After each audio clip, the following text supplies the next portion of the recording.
Hello दोस्तों, स्वागत है आपका एसआर जनरल स्टडीज़ पे। तो दोस्तों, अभी रिसेंटली रोड ट्रांसपोर्ट मिनिस्ट्री ने अनाउंसमेंट किया है कि जितने भी टोल प्लाज़ा हैं वहाँ पे जो फास्टैग है वो कंपलसरी हो जाएगा।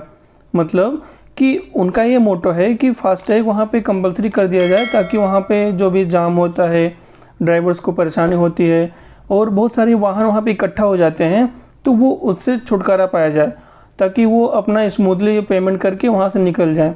अभी क्या था कि 1 जनवरी से तो फास्टैग कंपलसरी था, लेकिन क्या था कि कुछ लाइंस फास्टैग की थी, कुछ नॉर्मल लाइन थी। सपोज जिनके पास फास्टैग नहीं है वो वहाँ से जा सकते थे।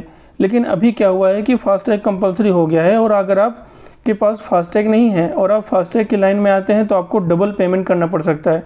तो आज इस सेशन में हम यही देखेंगे कि जो फास्टैग को लेके जो लेटेस्ट अनाउंसमेंट है वो क्या हुआ है और फास्टैग होता क्या है और फास्टैग के जो प्रावधान है वो कैसे कैसे अप्लाई होंगे। तो इस फास्टैग का पर्पज़ क्या है? पर्पज़ क्या है इस यूनियन ट्रांसपोर्ट मिनिस्ट्री के मुताबिक कि इनका मतलब है कि 15-16 फरवरी मिडनाइट से ये कंपलसरी हो जाएगा और इससे क्या होगा कि वाहन जो हैं वो स्मूथली वहाँ से जा सकते हैं। और ये क्या होगा कि जिनके पास फास्टैग नहीं है वो व्हीकल के हिसाब से जो जिनका व्हीकल है वो इलेक्ट्रॉनिक प्लाज़ा पे उनको उस हिसाब से डबल पेमेंट करना पड़ सकता है। तो 15-16 फरवरी के नाइट से ही सबको ये फिट करना कंपलसरी रहेगा। तो फिर फास्टैग होता क्या है, ये फास्टैग क्यों लगाया जा रहा है, ये फास्टैग का पर्पज़ क्या है और एक्चुअली फास्टैग होता ही क्या है? ये क्या है कि एक इलेक्ट्रॉनिक टोल कलेक्शन सिस्टम है भारत में और ये ministry of road transport and highway का एक फ्लैगशिप इनिशिएटिव प्रोग्राम है। मतलब ये इनका बहुत ही प्रमुख प्रोग्राम था जिसको ऑपरेट किया जाएगा national highway authority of India के द्वारा।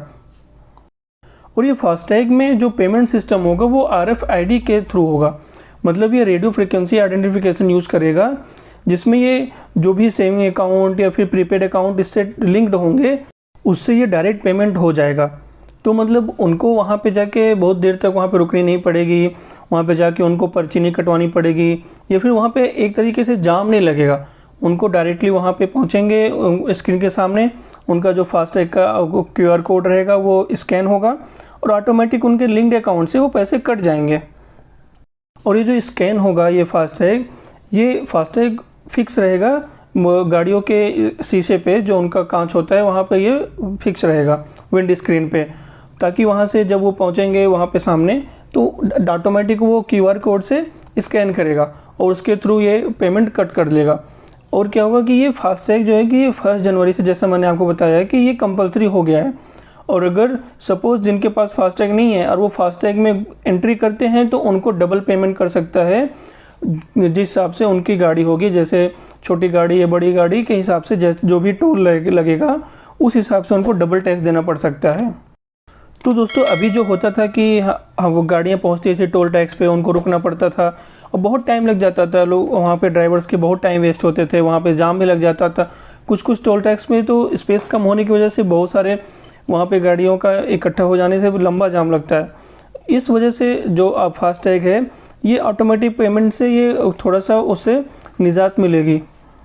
तो अब ये फास्टैग की फंक्शनिंग कैसी होगी, मतलब ये कैसे फंक्शन करेगा? जैसा कि मैंने आपको बता दिया कि अभी ये गाड़ियों के विंड स्क्रीन पे इसका QR कोड रहेगा, जो भी इसका रहेगा उसका पूरा डेटा रहेगा, जिसके थ्रू क्या करेगा ये RFID के थ्रू वो स्कैन करेगा और ऑटोमेटिक जो भी अकाउंट लिंक रहेगा, इसका एक वॉलेट भी होता है, या फिर अगर आपने इसको किसी वॉलेट से या अपने अकाउंट से इसको लिंक किया है तो ऑटोमेटिक ये वहाँ से पेमेंट कट जाएगा और आपको वहाँ पे बहुत देर तक वहाँ पे रुकना नहीं पड़ेगा।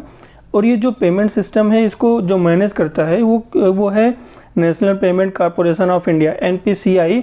इसका जो मैनेजमेंट का है, कलेक्शन का काम NPCI national payment corporation of India के थ्रू होगा। और क्या होगा कि the payment method is a part of the national electronic toll collection. ये national electronic toll collection system का एक पार्ट है।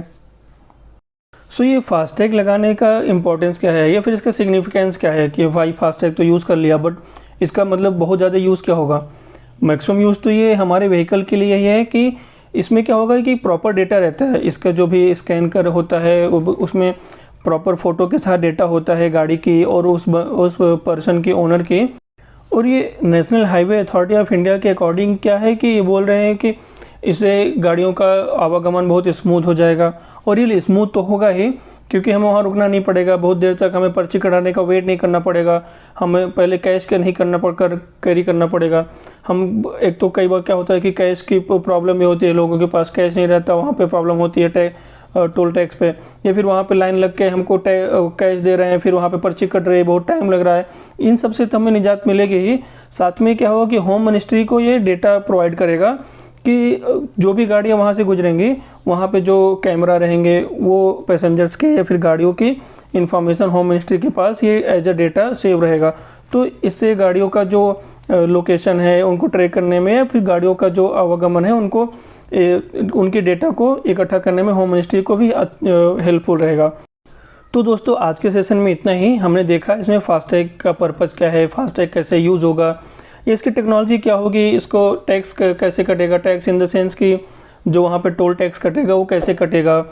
तो अगर आपने हमारे चैनल को सब्सक्राइब नहीं किया है तो सब्सक्राइब जरूर कीजिए और लाइक भी कीजिएगा, और जितना हो सके उतना शेयर करिए, ताकि हम अच्छे वीडियो आपको लाते रहें और आगे के सेशंस में आपको ऐसे ही अच्छे इन्फॉर्मेशन प्रोवाइड करें। तो मिलते हैं आप हमारे अगले सेशन में, तब तक के लिए बाय बाय, जय हिंद।